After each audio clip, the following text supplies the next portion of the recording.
over 6 hours, thousands of Kenyans tracked it live. Flight KQ203, a Kenya Airways Dreamliner gliding across the Arabian Sea. On board was not just a passenger, but the weight of a nation's grief.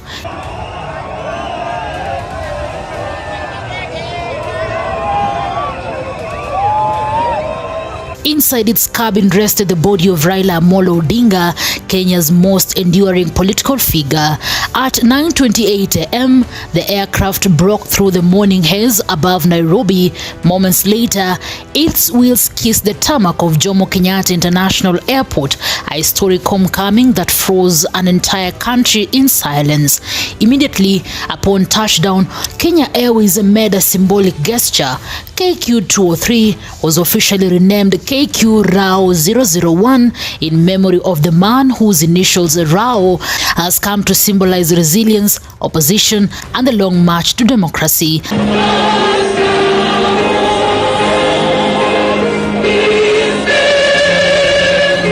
Then came the water salute. Twin fire engine releasing graceful arcs of water over the aircraft as it taxied slowly to the VIP apron. The gesture, used to honor global statesmen, marked Raila Odinga's final return home. And what we have there is what we call the water cannon salute, which is in honor of the late Right Honorable Raila Amolo. As the engines fell silent, the aircraft door opened. Emerging first was Winnie Odinga, Raila's youngest daughter, clutching her father's iconic hat, a symbol instantly recognizable to millions. Behind her followed Raila's close allies, faces etched with exhaustion and disbelief after the long night in Mumbai. Winnie paused briefly at the stairway, her gaze fixed on the sea of flags outside before following the pallbearers who prepared to offload the casket draped in the national colors. Where we'll also have the anthem again together. Well, the two anthems, the Kenyan anthem, the East African anthem, after which we'll have a prayer. But just as the ceremony was about to begin, emotion overtook order. A section of mourners gathered near the runway surged forward, waving tree leaves and twigs, chanting freedom songs and calling out Raila's name. Security officers were caught off guard as the crowd broke through the barricade, sprinting towards the runway, desperate for one last connection with the man who had fought for them for decades.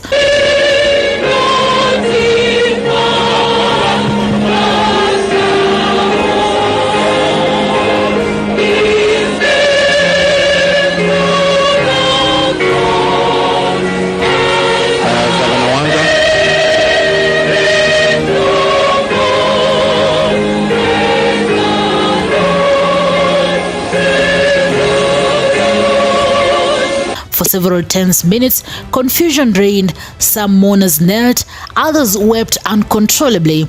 Airport police and military units quickly contained the breach, cordoning off the area once more.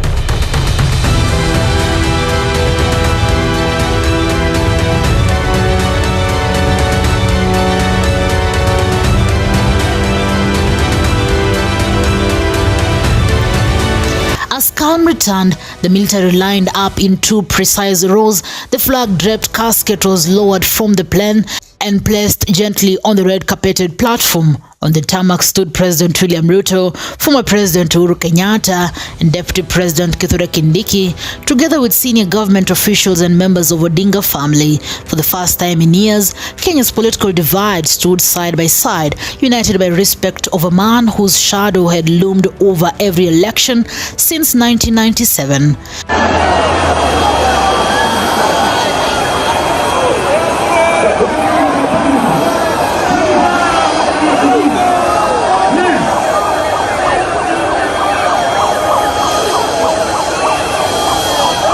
The convoy prepared to leave JKIA for Lee Funeral Home, but before departure, the moment replayed in silence, a nation witnessing history in real time. Well, this is a very sad time for us as Kenyans to have lost such a great leader like Raila Odinga.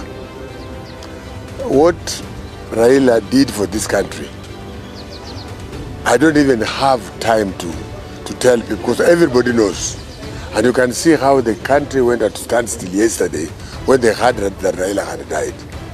Raila was a great person. He fought for this country. At least for democracy, what he fought for, we can see. The only thing I can do now is to appeal to the leadership that one of the things that Raila never saw as one of the things he was fighting for is corruption. If these people who are in leadership or people who are appointed in positions can make sure that they stop corruption, particularly in the departments where they are, we would have made a step ahead. Because what is deterring this country is corruption. Because without corruption, we can develop like those countries we are always talking about. Number two, Raila was taking care of so many people. Yet, the story of this morning began hours earlier in a quiet hospital in Mumbai. The night before the flight, inside a small chapel in Kokila-Ben Hospital, the Kenyan delegation gathered for final prayers. The air was heavy, the mood subdued. At the center of the room, laid Raila's casket draped in Kenyan flag. Winnie Odinga sat closest, her hand resting on the polished surface. Around her were senior leaders including Musalia Mudavadi, Opiyo Wandayi, and Eddie Oketch. Political rivals set aside differences, standing shoulder to shoulder in mourning. As dawn approached, the casket was escorted through Mumbai's still streets towards the international airport. On the tarmac, the Kenyan flag shimmered under floodlights as diplomats, hospital staff, and clergy lined up for a short farewell service.